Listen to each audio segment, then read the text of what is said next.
মার্কিন ড্রিম বা উন্নত জীবনের স্বপ্ন নিয়ে প্রতি বছর যুক্তরাষ্ট্রে পাড়ি জমান বিভিন্ন দেশের সাধারণ মানুষ। তবে শিক্ষা কিংবা চাকুরির ভিসার মেয়াদ থাকে হাতে গোনা। এতে মেয়াদ শেষ হয়ে যাওয়ার পর ঘাপটি মেরে থাকেন নথিবিহীন এ মানুষগুলো। বর্তমানে এসব অবৈধদের মার্কিন মুলক থেকে উচ্ছেদে অভিযানের ঘোষণা দেন মার্কিন প্রেসিডেন্ট ডোনাল্ড ট্রাম্প। 20 জানুয়ারির শপথ নিয়ে জারি করেন নির্বাহী আদেশও।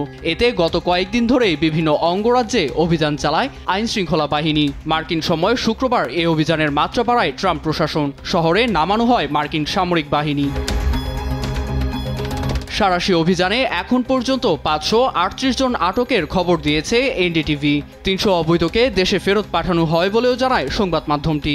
এছাড়া সামাজিক যোগাযোগ মাধ্যমের এক পোস্টে বিষয়টি নিয়ে মুখ খোলেন হোয়াইট হাউসের প্রেস সেক্রেটারি ক্যারোলিন লেভিট। বলেন, অভিযানে আটকের বেশিরভাগই অপরাধী লিপ্ত।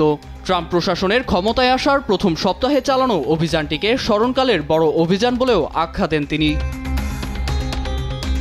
এদিকে দক্ষিণ সীমান্তে বিপাকে পড়েছেন মেক্সিকান অভিবাসীরা। দ্রুতই custom and border protection CBP প্রোগ্রামটি পুনরায় চালুর অনুরোধ তাদের। এছাড়া মানবাধিকার সংস্থা ডক্টরস উইদাউট বর্ডার্স বলছে, এভাবে হুট করে অভিযান না চালিয়ে সময় দেওয়া উচিত। একটি আইনি প্রক্রিয়ার মাধ্যমে যাওয়া উচিত ট্রাম্প প্রশাসনকে।